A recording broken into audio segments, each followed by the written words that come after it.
کہو تو راز حیات کہہ دوں، حقیقت کائنات کہہ دوں، وہ بات کہہ دوں جو پتھروں کے دلوں کو بھی پاش پاش کر دے، صداقت بے حجاب کر دے، حقیقت آشکار کر دے، ہر ایک ذرہ یہ کہہ رہا ہے اور مجھے آفتاب کر دے۔ ابن الجوزی اس زمانے کے بزرگ ہوئے تو وہ پڑھایا کرتے تھے، فقہ کے اسباق وہ پڑھاتے تھے۔ غوث اعظم کا ایک مرید ان کے پاس پڑھنے جاتا تھا تو اکثر نہ وہ کہتے یار تیرے پیر کو آتا جاتا تو کچھ نہیں، تو راش تو بڑا ہوتا ہے۔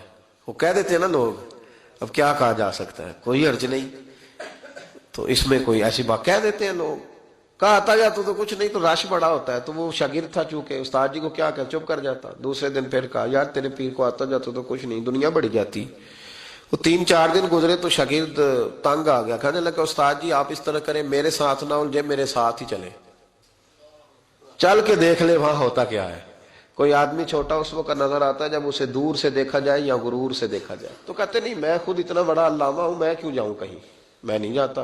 کہتے ہیں وہ پھر ایک دن کہنے لگے، تو میں نے کہا استاد جی یہاں چلے یا بات نہ کریں، کہنے لگے چل پھر چلتے ہیں۔ تو ابن الجوزی چلے، بڑا مشکل ہوتا ہے، انا کے بڑے بت ہوتے ہیں، یہ توڑنے بڑے مشکل ہوتے ہیں۔ جب آئے نا محفل میں تو اوپر چادر اوڑھ کے آئے، چہرہ چھپا کے آئے، کوئی دیکھے نہ کہ مولوی صاحب بھی کہیں جا رہے ہیں۔ ہاں میں نے دیکھا ہے، ساری زندگی چودھری صاحب کی، سیٹھ صاحب کی، علامہ صاحب کی، پڑھے لکھے آدمی کی اصلاح نہیں ہو پاتی۔ کیوں؟ کسی کے سامنے جا کے عاجزی سے بیٹھ نہیں سکتا، وہ کہیں سے اپنے حصے کا فیض لے نہیں پاتا، بہت بڑا ہوتا ہے نا، تو بیچارہ رہ جاتا ہے۔ اسی اقبال نے کہا تھا اگرچہ بت ہے جماعت کی آستین، پر مجھے حکم اذاں لا الہ الا اللہ، نہیں بیچارے رہ جاتے۔ تو آ گئے، وہ شاگرد بھی ساتھ تھا۔ اب حضرت غوث اعظم کی محفل میں بیٹھے، غوث اعظم کی محفل میں تقریر کا یہ انداز ہوتا تھا کہ وہ ایک قاری صاحب جو مرضی آیت پڑھ دیتے تو غوث اعظم تشریح کرنی شروع کر دیتے۔ تو قاری صاحب نے تلاوت کی تو غوث اعظم آیتوں کی تفسیر بیان کرنے لگے، آیت کی تفسیر بیان کی تو شاگرد نے، استاد جی چھپے ہوئے تھے تو ان کی طرف دیکھا تو کہنے لگے یہ تو مجھے بھی آتی ہے۔ دوسری تفسیر بیان کی تو کہنے لگے یہ بھی مجھے آتی ہے۔ تیسری کی تو میں نے کہا یہ بھی۔ 11 تفسیریں کی تو میں نے کہا آتی ہے۔ جب 12ویں آئی نا تو میری آنکھیں کھل گئی، 13ویں آئی تو بس پھر نظر اٹھ گئی، 14ویں آئی تو شاگرد کہنے لگا استاد جی اس کے بارے میں نے کہا چپ کر، بیچ میں بولنا، سننے دے حضرت کیا فرماتے ہیں۔ اسے چپ کرا دیا۔ کہتے ہیں 40 تفسیریں حضرت نے بیان کی، پھر وہ سر سے دوپٹہ اور وہ کپڑا کب سرکا سمجھ نہیں آئی، کب میرا چہرہ خود بخود کھل گیا کوئی سمجھ نہ آئی، اتر گیا سارا کچھ۔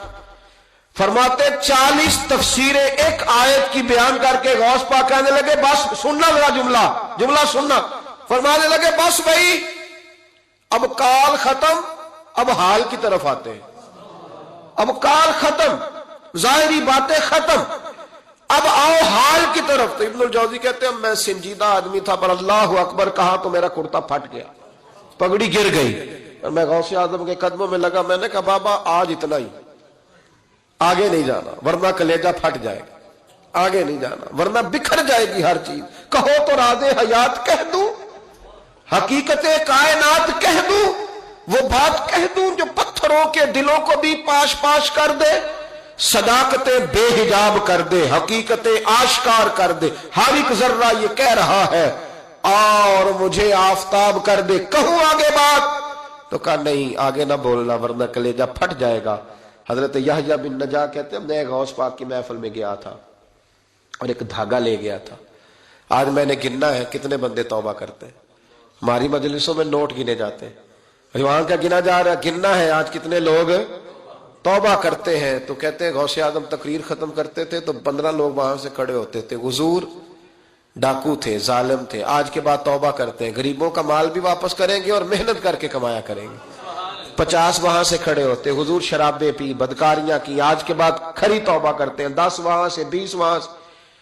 اس نے توبہ کی تو میں نے ایک گرہ دے لی، گنڈ ایک گرہ میں نے لگا دی، گانٹھ ڈال دی، دوسرا اٹھا تو میں نے ایک اور دے دی، تیسرا اٹھا تو اور دے دی۔ آج میں نا گرے لگاتا جاتا ہوں، آخر میں دیکھوں گا کتنے بندے کتنی گرے بنتی ہیں۔ کہتے ہیں ایک 2 توبہ کر رہے تھے تو گرہ لگ رہی تھی، 15 کٹھے اٹھنے لگ گئے۔ اب میں کیسے گرے لگاؤں؟ پھر 50 اٹھنے لگے۔ کبھی میں غوث اعظم کی طرف دیکھتا، کبھی بندے گنتا، کبھی گرے دیکھتا۔ جب میں الجھ گیا نا تو حضور غوث اعظم نے تقریر کرتے کرتے میری طرف دیکھا اور دیکھ کے مسکرائے، کہنے لگے یحییٰ میں دلوں کی گرے کھولتا جا رہا ہوں، تو لگاتا جا رہا ہے۔ میں تو گرے کھول رہا ہوں اور تو لگا رہا ہے۔ پھر فرمانے لگے یہ میری وجہ سے توبہ نہیں کر رہے، میں کون ہوتا ہوں؟ یہ تو خدا کے فضل سے توبہ کر رہے ہیں۔ اور فرمایا یا تو بچا، اللہ کا فضل گن سکتا ہے؟ تو اس کا کرم گن سکتا ہے؟ یہ کرم برس رہا ہے لوگوں پہ، یہ کرم برس رہا ہے، یہ اس کی رحمت ہے ساری۔ اور اللہ کی رحمت گنی جا سکتی، شمار کی جا سکتی، کسی جگہ قید کی جا سکتی، یہ کرم ہے اللہ کا، تو کیسے گن سکتا ہے؟ ہٹ جا۔ شیخ یحییٰ کہتے ہیں میں اٹھ کے قریب گیا، میں نے کہا حضرت جی مجھے بھی قبول کر لیں، یہی رکھ لیں۔